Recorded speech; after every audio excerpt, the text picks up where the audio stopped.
Start हो गया। So in today class we will study the second heart sound.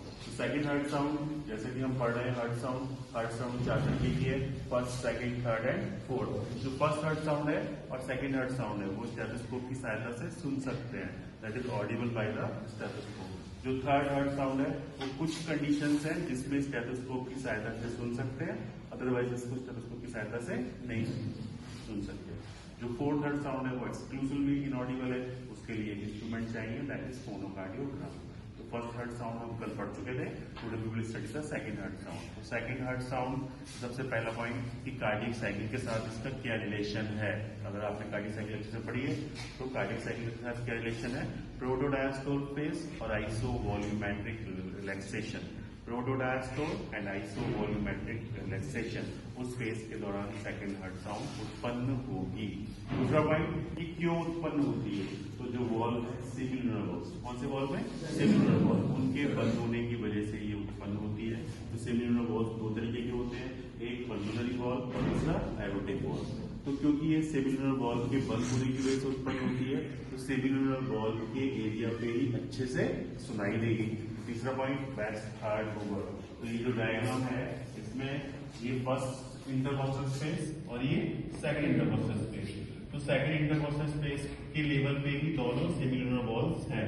तो हमें याद रखना है कि एयोटिक वॉल्व एरिया कहाँ है, कि सेकंड इंटरकॉस्टल स्पेस पे स्टर्नम के राइट बॉर्डर पे, और पल्मोनरी वॉल्व एरिया कहाँ है, सेकंड इंटरकॉस्टल स्पेस पे स्टर्नम के लेफ्ट बॉर्डर पे। इसमें कंफ्यूजिंग क्या है, जो एग्जाम में याद नहीं रहेगा कोई पूछेगा, क्योंकि हमें पता है एयोटा लेफ्ट साइड से निकल रहा है और पल्मोनरी राइट साइड में निकल रही है। तो हम क्या कंफ्यूज होकर करेंगे कि एयोटा को बोल देंगे लेफ्ट साइड में और पल्मोनरी को बोल देंगे राइट साइड में, लेकिन वो हमें नहीं बोलना है।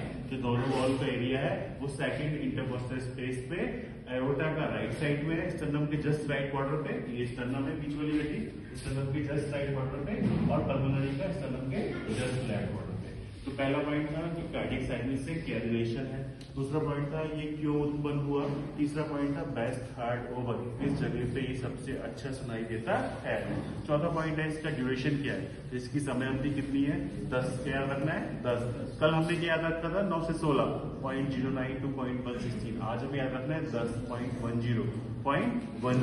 उसके बाद है क्योंकि ये साउंड है तो इसका अपना एक नेचर होगा, तो इसका स्वभाव कैसा है, short, sharp and high pitch, short, sharp and high pitch. How will pronounce, dub, कैसे बोलेंगे, डब। जल्दी से आया, शॉर्ट समय में, तेजी से आया, और हाई पिच आया, डब। तो short, sharp and high pitch resembles the English word dub. उसके बाद आया कि ईसीजी की कौन सी वेव के साथ इसका कोरिलेशन है, तो हमने कार्डियक साइकिल में पढ़ा था कि जो रिड्यूस इजेक्शन फेज था उस समय टी वेव उत्पन्न होती है। तो ये किस समय उत्पन्न हो रहा है, प्रोटोडायस्टोल और आइसोवॉल्यूमेट्रिक रिलैक्सेशन में। तो अंडरस्टूड की टी वेव के बाद आ रहा होगा, तो टी वेव के कितने बाद आएगा, 9 सेकेंड। इसका ड्यूरेशन 10 था, कितना था 10, और याद रखना है 9 मतलब 0.09 second after the peak of T wave, याद रखना है 0.09 second after the peak of T wave. उसके बाद आया अप्लाइड फिजियोलॉजी। तो अप्लाइड फिजियोलॉजी में 2 पॉइंट याद रखने हैं, जैसे सेम कल पढ़े थे।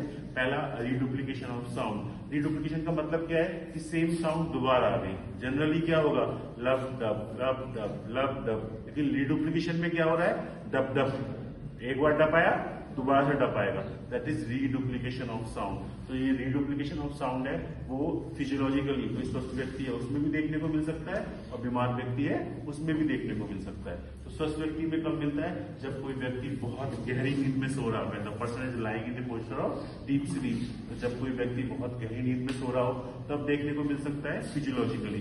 पैथोलॉजिकली कब मिलेगा, pulmonary valve stenosis, pulmonary valve अकड़ जाएंगे, छोटे हो जाएंगे उनके बीच का स्पेस, तो पल्मोनरी वॉल्व स्टेनोसिस। 2 बीमारियों के नाम और याद रखने हैं, एक right bundle branch block, right bundle branch block, और दूसरा राइट वेंट्रिकुलर हाइपरट्रॉफी।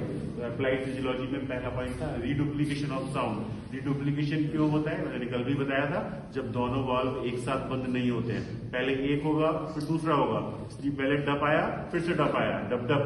जब भी कभी साउंड 2 बार आएगी तो दैट इज रिडुप्लीकेशन ऑफ साउंड। दूसरा पॉइंट याद रखना है कि ये साउंड तेज हो जाएगी, ऑलरेडी शॉर्ट, शार्प और हाई पिच है और तेज हो जाएगी। Loudness of the second heart sound वो कब मिलेगा? सिस्टेमिक हाइपरटेंशन और पल्मोनरी हाइपरटेंशन, मतलब जब ब्लड प्रेशर बढ़ जाएगा।